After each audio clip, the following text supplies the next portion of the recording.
We welcome you all to our Sunday morning roundtable discussion. This morning is Sunday, February 4th, 2018. We are recording from the Plainfield Christian Science Church, Independent, Plainfield, New Jersey, the United States of America, and Florence will begin with our morning prayer. From Miscellany, Mrs. Eddy. Each day I pray for the pacification of all national difficulties, for the brotherhood of man, for the end of idolatry and infidelity, and for the growth and establishment of Christian religion, Christ, Christianity. I also have faith that my prayer availeth, and that he who is overturning will overturn until he whose right it is shall reign. Each day I pray, God bless my enemies, make them thy friends, give them to know the joy and the peace of love. And from her poems, love hath one race, one realm, one power. Beautiful, thank you. And then miscellaneous writings. We today in this classroom are enough to convert the world if we are of one mind. For then the whole world will feel the influence of this mind, as when the earth was without form, and mind spake, and form appeared. Now, Florence just gave us a treatment from yesterday's Bible study. So, thank you. These prayers, that one is one I have on my desk by Mrs. Eddy. You should keep it with you. This is our prayer. We don't get into the arguing and getting upset and frustrated over politics and other things. Also, I found this, and this is in Lessons, Mary Baker Eddy's Lessons of the Seventh Day on page 150. People are not our enemies. The arch enemy is self, self-will, self-pity, self-justification, self-righteousness, and all the numerous names for self. Self-pity is the most insidious enemy and disturbing element caused by seeing injustice. Sensitiveness is the exaggerated sense of selfishness. You heard that. Self-pity is the most insidious enemy and disturbing element caused by seeing injustice. When you see injustice and you begin fighting it in the human realm, you put yourself in the Adam dream and you become part of the problem and not part of the solution. I've given you this prayer. We prayed it during the law case, and that is God's law of complete and supreme justice is in full and complete operation. The wicked shall not go unpunished. Error destroys itself. All we have to do is know that. We don't have to know who or why or what. We just do the mental work. We keep ourselves in the Love Your Enemy article by Mrs. Eddy, the Taking Offense article by Mrs. Eddy, and we don't drop down into fighting people or seeing people as enemies. Here she says, people are not our enemies. It's the self-qualities that are our enemies. And when you are seeing injustice and outraged by it, you are giving power to it. And you are not being a scientist. And then on the page 151, she says, the human sense of love narrows itself down to a human concept of person and shuts out others. That is not love. Really, we do not love a person. It is good we love. This true sense of love brings freedom and an enlarged sense of things. And then don't get personal. Don't talk about any person. You may talk about things. Impersonalization of thought is what the cause now demands. This is the work of a scientist, and it's easy, especially with everything broadcast everywhere you look, to get into the fray. But we must rise above it and do the work that's necessary. We don't personalize good. We know it's from God, and we also do not personalize evil. We know it's animal magnetism, not person. Place or thing. Yes. So, Thank you.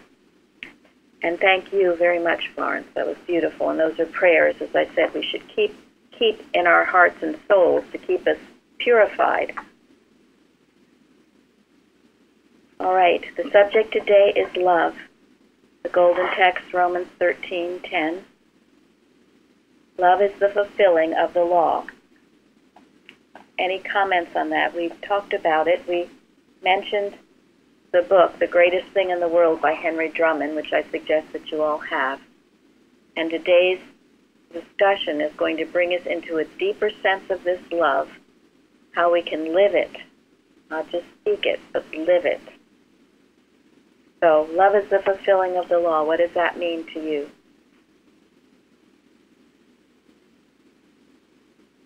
I looked it up in the Moffat Bible, and it said, love never wrongs a neighbor. That is why it is the fulfillment of the law. That was so beautiful. Thank you.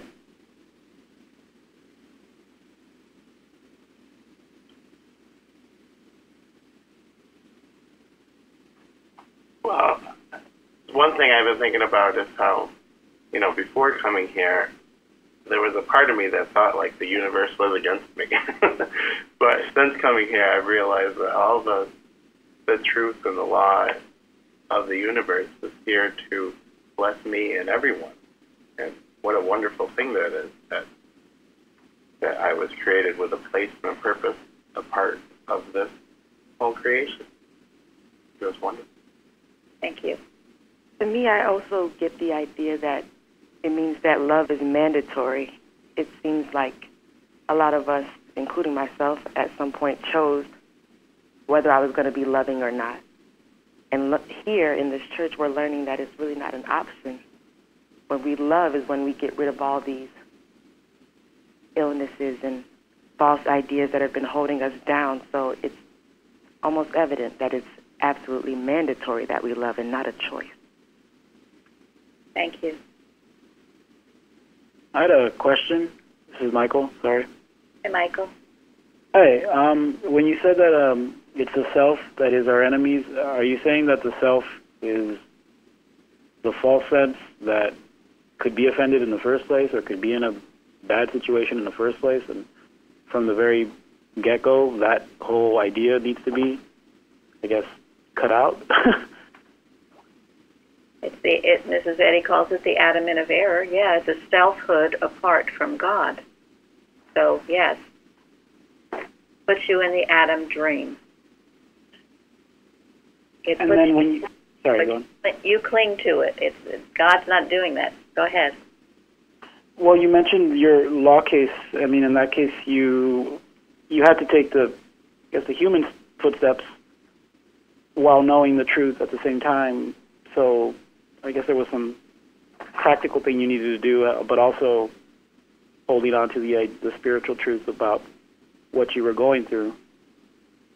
Absolutely. Yes.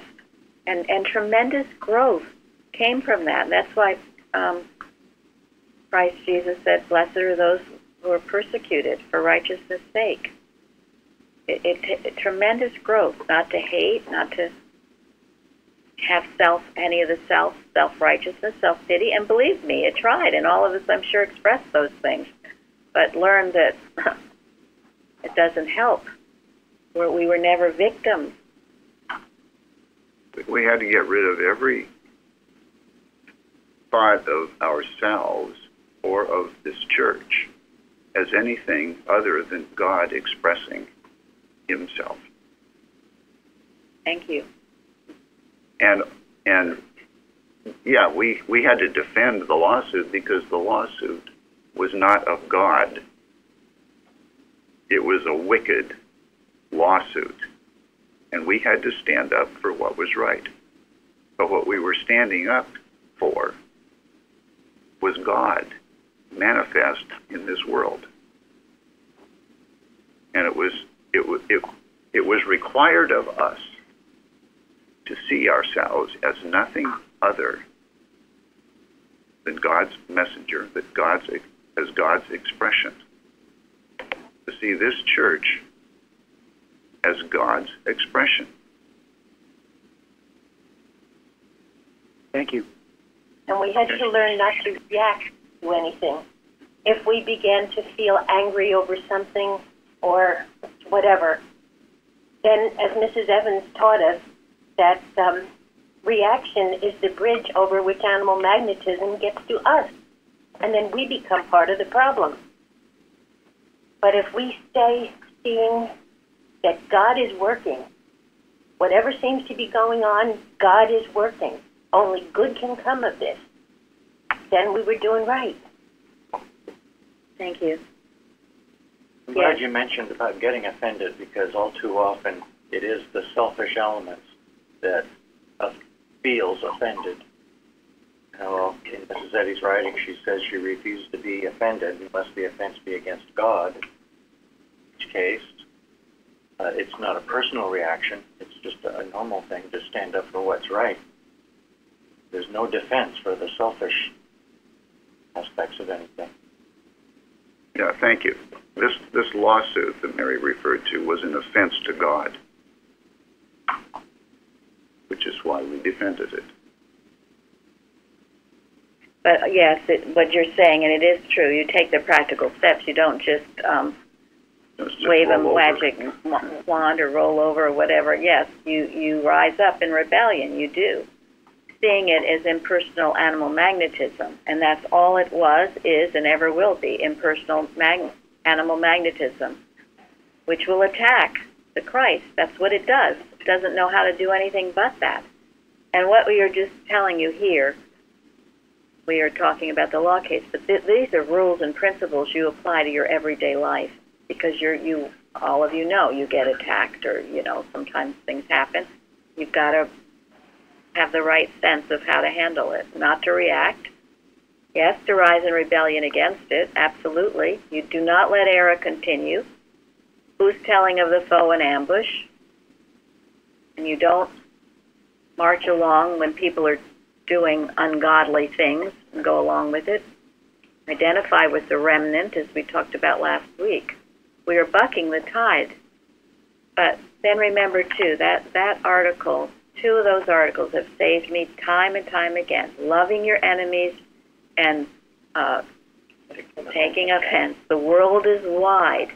The voices we heard yesterday, everybody at the Bible study, people are coming from different backgrounds, different experiences. They have different feelings about what's right, what's wrong. That's how it is. And Mrs. Eddy says it's a constant rubbing of elbows of each other. But we must have a love so pure that it neutralizes what is bitter in it. It's a beautiful article. That's certainly a paraphrase, but we work with these things and know it to be the truth, and not to take offense, because we never know. Walk a mile in my shoes, why a person says what they do or feel the way they do. Parthens had sent something for the forum, which we ultimately took down. It was a story, Hans Christian Andersen story, and it was a very it was very dark. Yes. But he called me about it, because I had to tell him we took it down. And he said the point that he saw in the story was it was about a little girl who was very bad. She did terrible things. She hurt bugs, and she's just a very disturbed, bad little girl. And of course, everyone did not like her.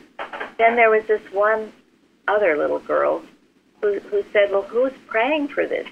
Who's praying for this little girl? Who's loving her? She had what the lesson talks about as compassion. And one of the definitions of compassionate is having a heart that is tender and easily moved by the distresses of others. And as Parsons said, what he thought was so beautiful about the story was loving the unlovable. So this little girl, it goes on, but anyway, it ends up that her tears sort of heal the little girl that was so unlovable. But it takes quite a while to get to the good part. I think maybe they should have made that point earlier and then tell because it's so heavy before it comes to that. I think that's why. Very much so. And Parsons did say he would write something about it, as he expressed it to me, which made it sound perfectly good in that the way he described the story. So, but to love the unlovable is loving your enemies. It's a great thing to have to do, having that sense of compassion, a tender heart. Now that doesn't mean you allow the error or condone the error or say it's all right and enable the error. No, but compassion has a love that will heal it. So, and it was interesting because those two stories in the lesson, the one in Mark and the one in Luke, the one in Mark, and Jesus moved with compassion, put forth his hand and touched him. The one in Luke, and when the Lord saw her, he had compassion on her, and he said unto her, weep not. Compassion is a wonderful quality that we all should develop, and sometimes it's developed by having our own problems to overcome, because we can feel empathy as fairly yesterday was saying how in our Bible study, understanding is a form of love. We were saying empathy, that's the compassion that you feel for another being that's suffering. Now, Shardy gave me this very good book called Mary Baker Eddy, Under the Shadow of the Almighty. It's a children's book, but in the book it says this: in and out of season, Mary, and that's Mary Baker Eddy, was always the champion of the weak and oppressed. In the school at Bow, there was an older girl who played the tyrant over the smaller children, and was such a young terror that even the boys feared her. Mary resolved to do something about it. And then this is a quote from her. I could not have been more than 8 years of age, but I planted myself in the aisle down which she was coming, and exclaimed, You shall not touch one of them. I will not permit it.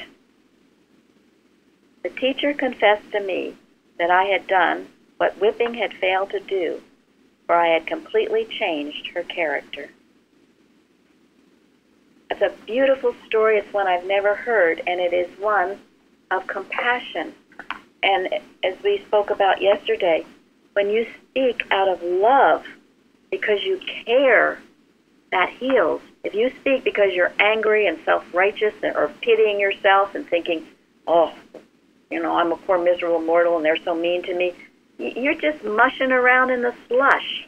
And setting the battle in array. Yes.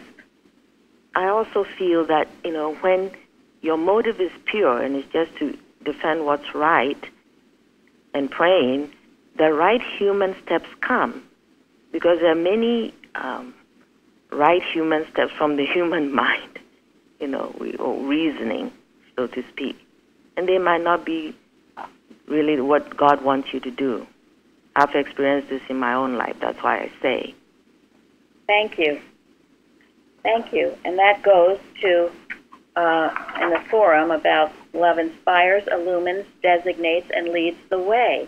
That's what Florence is saying. When there's love in your heart, God will lead you. God will direct you to the right words, what to do. I mean, Mary Baker Eddy, as a little 8-year-old, was empowered by God to confront the error. And she didn't sit back and let it go on. She rose in rebellion against it, out of love and compassion, and it healed. And that is why love is the fulfilling of the law. Love is the only force there is in God's universe. I mean, I mentioned in the for him, it was a mighty spiritual force, which is a quote from Mary Baker Eddy. But ultimately, it's the only power there is. And when you act out of divine love for what is right, everything is healed. It's not words. It's the love in your heart. And the fulfilling means accomplishing, performing, completing. And that's why it said that when we love, all the commandments are obeyed. If you really love, the divine way, how can you not do all what is said in the commandments? Absolutely. As Gary read from The Greatest Thing in the World yesterday, you couldn't possibly steal or kill, commit adultery, not love your father, mother, not love God. It would be impossible when you love. And this is the divine love, and it's the greatest thing in the world. And one of the definitions I had for inspired was to be informed by the Holy Spirit, to communicate divine instructions to the mind. Now this is how God works when we keep our windows pure and clean, scrubbed, keep them free from hatred, resentment, jealousy, lust. Then God shines through you, and His love, this divine love, operates. Otherwise, you're in the human mind, which, as we said, is not love. Human love turns to human hate. It has no relationship with divine love. It's interesting because in that story, the teacher did what human justice seemed to think was the right thing, the punishment of it, and it had no effect. So all this time we try to do all this human will and justice. It just hit me when we read it. But yes, thank you. Yes. What I've seen is that... Go ahead, Mike. I was going to say, but I also see Mrs. Eddy's spiritual growth, because in a way she goes backwards. As a little child, yes, she had God with her, but she stood physically between the bully and the others. And as she matured as an adult and matured in science, she didn't stand in front of the President of the United States, for example. She questioned herself spiritually in Pleasant View and took on the whole world from a vantage point where nobody could see her physically, and nobody knew, well, not nobody, but the general world did not see her. The general world did not know what she was doing, and even a very few of her Mike, disciples. Mike, that's not a fair comparison. Mike, be careful. Yeah. When one of our presidents was assassinated, she went and confronted the assassin. She did a lot of this that is not well known. So be careful. Every case is individual. It's all different how you meet each case. So it's all different. In that classroom, it was the right idea for her to do that. And so it is. And yes, a lot of our work is mental. But if she needed to confront error, believe me, she did, in her home and elsewhere. She was not just sitting in her prayer chair all the time. She did a lot of writing. She did a lot of writing. When she was in the South, she wrote against slavery. She was constantly working at it. So you can't make that general comparison or just think, well, now we'll all sit in our prayer chair. No, you take each instant as it comes up, and God will guide you, and that's what I read. He will communicate to you what to do if you keep your slate clear and don't have all this, well, I don't like that president, so I want to punch him in the nose. You got to keep your slate clear in order to help. And again, the world is wide. For as many that don't like the president, there are those that do. And that goes along with any president we've ever had. So we keep ourselves in the secret place of the Most High. And in that way, we can. And if we had to confront the president, we would be able to. If that day ever came, if it was what God wanted us to do. And in her home, she was training people to do what she had been doing all her life. And she confronted people in her home big time. She did. And trained them yes, to take up this cause. You have to be willing to do that. But the point being that you do it from a great sense of love. And from God's direction. And God's direction.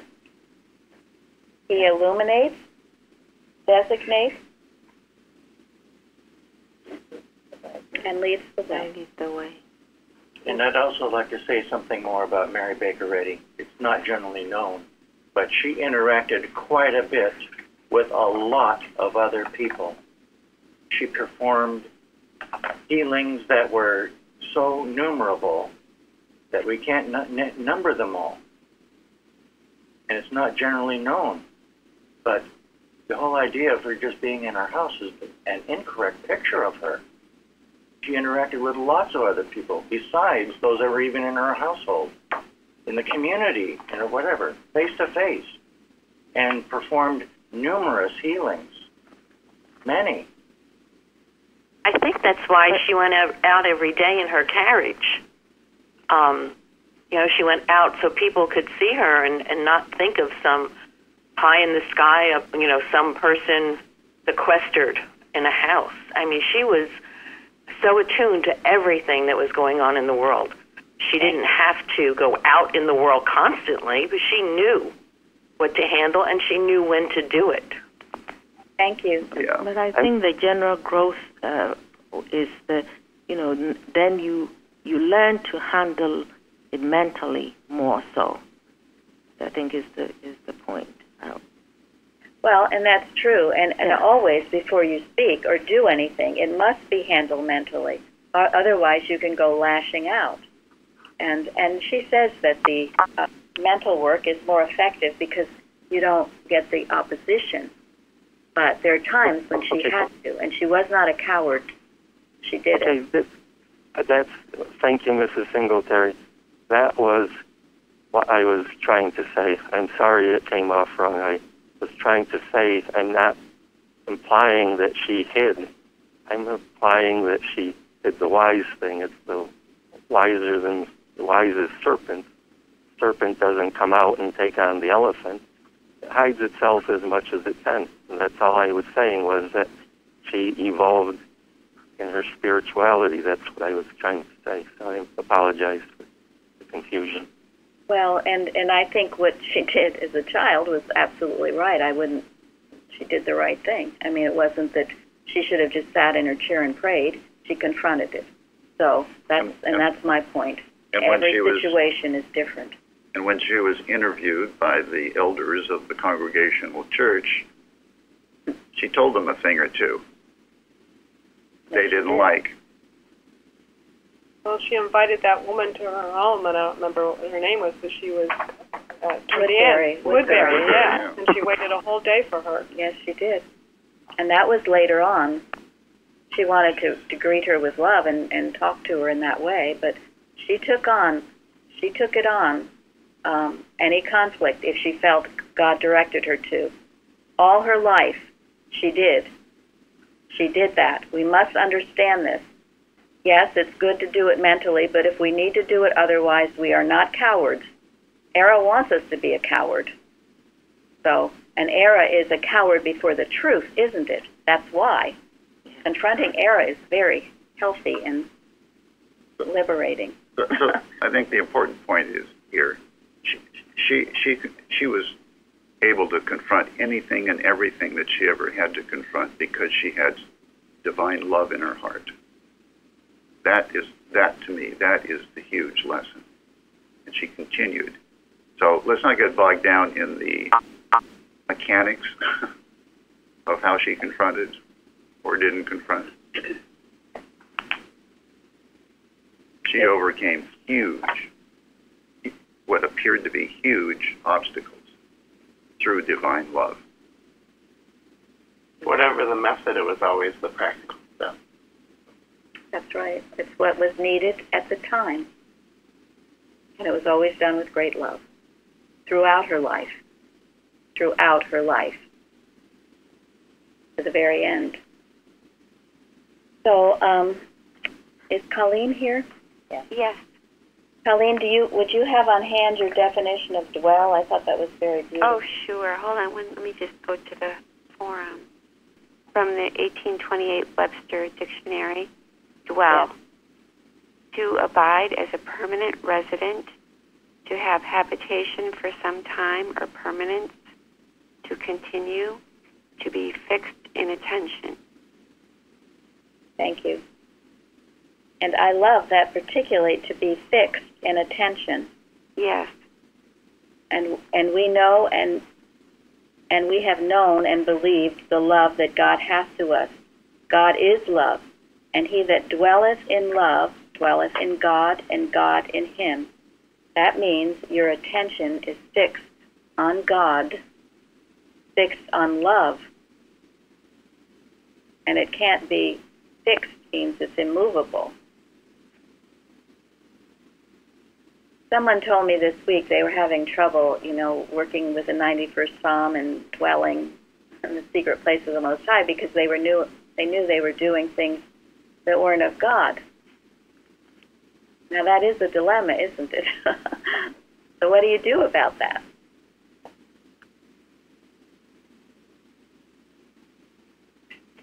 For me, I look for the speed of truth. Sometimes if you're dealing with error and it gets really jumbled up and very upsetting, I say with my vision, can I see a speed of truth and dwell with that? And then it expands. And that's a help, and it gets rid of a lot of the mess, Thank you. That's beautiful. Good. I mean, because none of us are perfect. That could mean that none of us should dwell in the house of the Lord until we're angels in heaven. But that's right. When you feel the conflict, when you feel the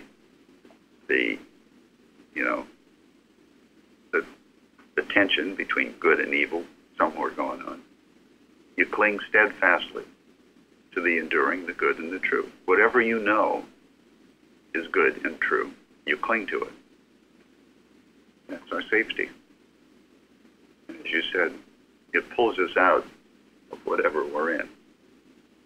And if you feel, this conflict that you're doing something you feel God isn't approving of, well, that means you better get after that, because you won't have any peace or rest until you conquer that, right?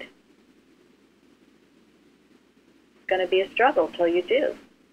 So you get to it. Again, God speaking. Anyone else, any questions? All right, I'd like you, Linda, to read the watching point. It's watch 399. Watch that you seek to love others rather than to seek to have others love you. When you seek to have others love you, you are clinging to earth. When you seek to love others without regard for whether that love is returned, you are on the high road to heaven. Mrs. Eddy once said, quote, "In human love you seek someone to love. In divine love you seek to love." End quote. And at another time she said, quote, "In human love you expect something for yourself. In divine love you expect something for all." End quote. And that's the end of the watch. Thank you. It's a very, very important point. It's one we've learned in our watching and our prayers. So when you're praying for yourself, to include all mankind, pray for everyone. If you're feeling lonely and you think people don't like you, what should you do? Love more. Go out to help somebody. Go out and help somebody. Love others. Because in the end, it doesn't matter if people don't love you. It matters if you love them. And if you think they don't love you, perhaps there's that watching point too. Perhaps you better see them as loving you and you seeing them as all that one round of love. You love them and they love you. It's all in consciousness. But many people just settle back and think people don't love them and they're lonely and this and that, and so they stay in that hole until they wake up to this powerful truth. Because to believe that is a sin. And why is it a sin? Because it is unlike God. God is all, which means that love is the only power.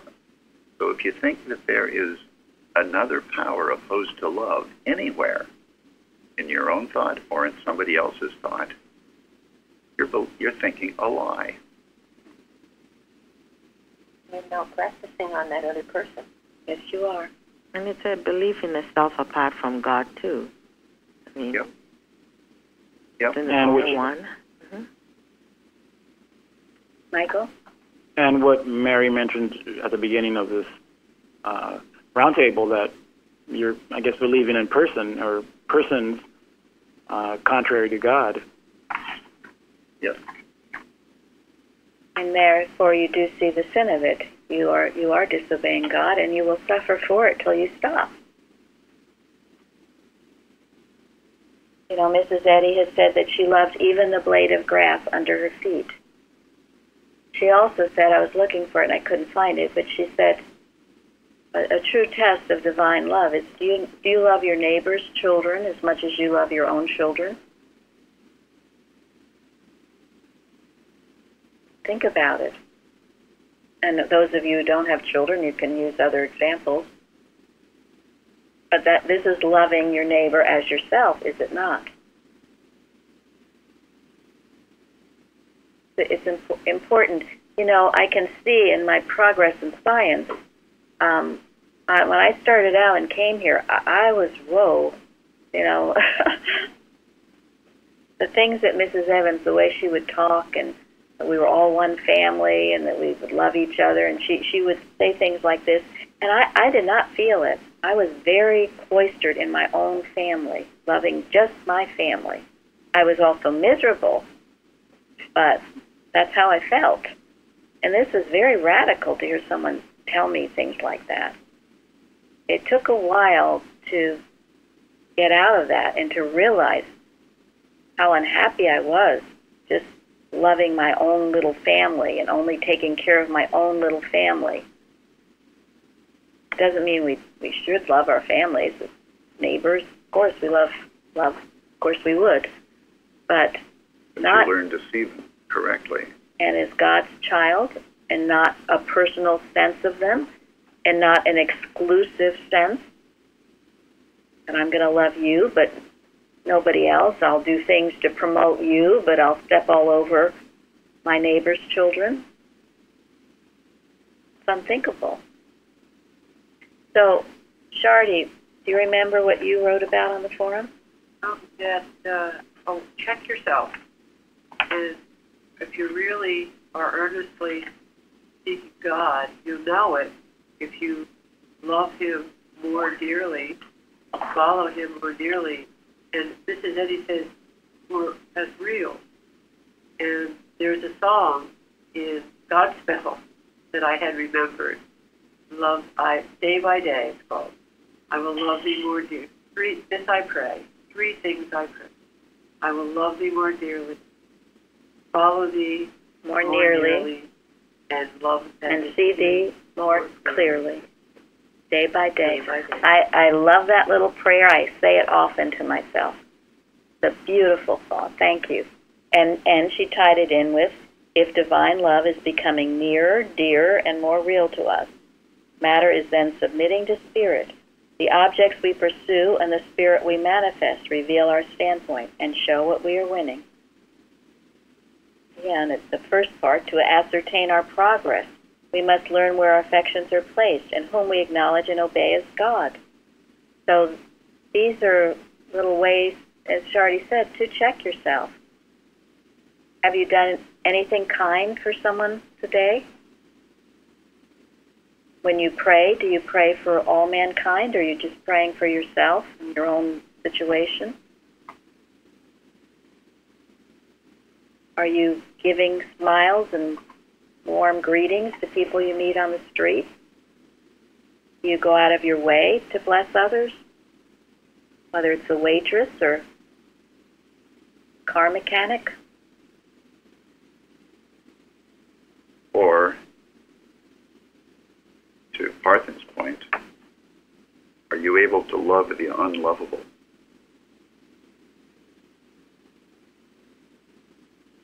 Because the unlovables are the ones who need love most.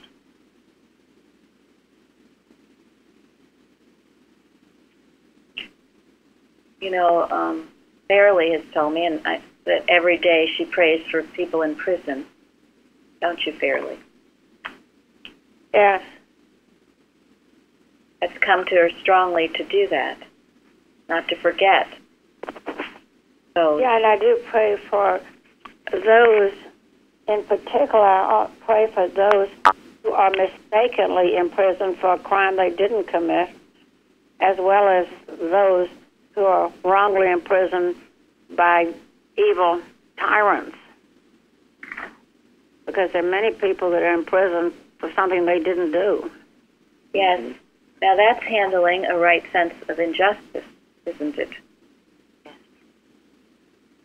And I'm very happy to say that the other day I read in the paper that in Addis Ababa in Ethiopia, that people were let out of prison who had been unjustly imprisoned for political reasons. It was quite amazing. I was really pleased about that. Wonderful. And I know a while ago, Florence, you sent me this beautiful video, didn't you, about that, about someone who had been imprisoned, and it was a policeman, right? Who had done yes. Oh, yes. It was such a beautiful thing. It's a story really of forgiveness. I don't remember all of it, but it ended up he was imprisoned wrongly, and when he was released, he was working in a like a soup pantry, and the policeman who had arrested him and got him convicted and sent to prison came there. They happened to be both working there, and the man who was imprisoned wrongly because of this man, they became friends, and now they are doing some wonderful thing. The details are really beautiful. I'll find it and send it on for anybody who wants to see it. It's just beautiful. I remember it. Yes, it was just beautiful. And there's a movie, I believe it was called The Railway Man. It has Colin Firth in it. And it's a similar story where he was working on the railway and was imprisoned, and it was during the war, brutally beaten and by his captors, and then later, when he was finally released, one thing he wanted to do was find this person and kill him. Really, he was just so full of anger, but he changed and he learned forgiveness. And he did go back, and he met the man who had treated him so badly, and they became good friends. The man, of course, was sorry about what he'd done, but injustices will right themselves through prayer, through forgiveness, through love. They will never right themselves through the human mind and lashing out and hating and more of the same.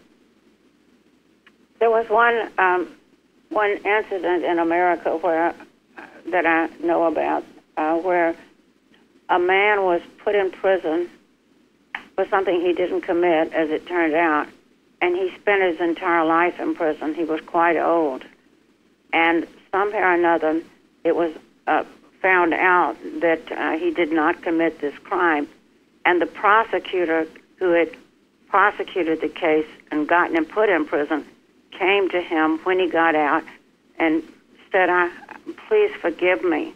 I was young and I was very zealous to prosecute. And the man said, I'm sorry, I can't forgive you. He had spent his entire life in prison and he died shortly thereafter. And I felt bad for him, but that would be a hard case. Oh, that's difficult, but I feel that maybe if he had just found that love to forgive, maybe he would have probably lived longer. I don't know, but I know that the way that letting go of the wrong really frees you. Of course, as it says, love is the liberator.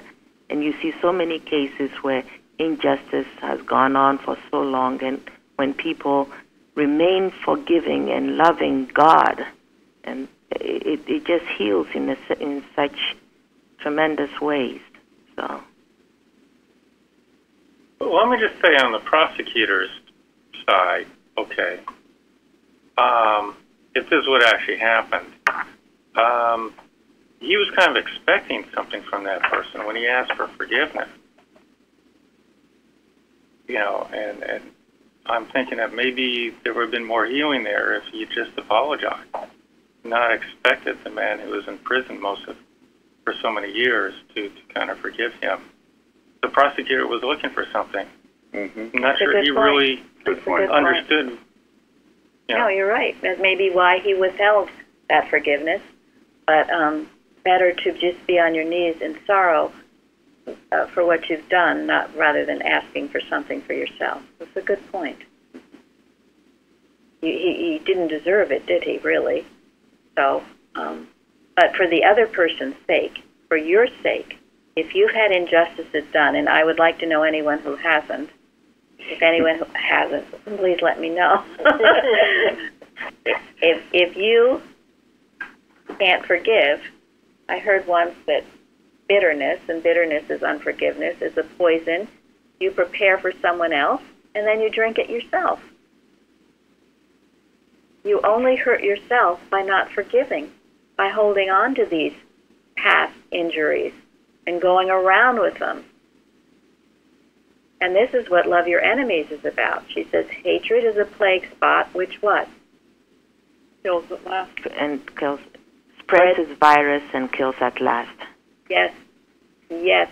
You want to know why there are these terrible diseases? Well, that's part of it. It's not the truth about man and God's creation, but if you hold on to these errors and chew on them, ruminate, as we've talked about, you're building it up in your mind, and you're putting yourself in the court of error that you don't want to be in. Divine love will do all things for you. It will heal your physical problems. It will heal your relationships. It will give you a right sense of place and dominion. It will do all things because it is God. And if you are, this is Eddie's definition of man, you are the image of love. When I used to think I didn't know how to love, I would pray over that. I'm the image of love. I'm God's image. He loves, therefore I can love. I just have to get my vile self, as Pun and Purpose says, out of the way and let him use me. It's a tremendous concept. Because it's the truth. And that's why. And it is the greatest thing in the world. It's greater than anything else. So start each and every day with your heart filled with love. As Shardy said, love him more dearly, follow him more nearly, see him more clearly, day by day. And read often, taking offense, and love your enemies. And also, as Mike mentioned yesterday, the article Love by Mrs. Eddy, which is, all of these are in miscellaneous writings. But today we're going to end with Henry Drummond, the greatest thing in the world.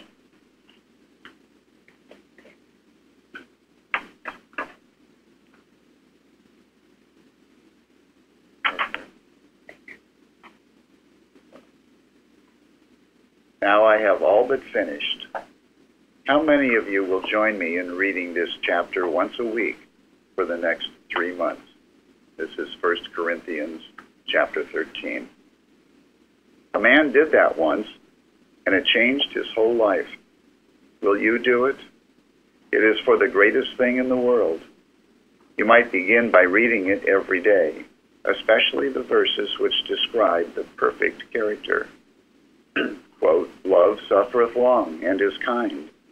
Love envieth not. Love vaunteth not itself. End quote. Get these ingredients into your life. Then everything that you do is eternal. It is worth doing. It is worth giving time to. No man can become a saint in his sleep.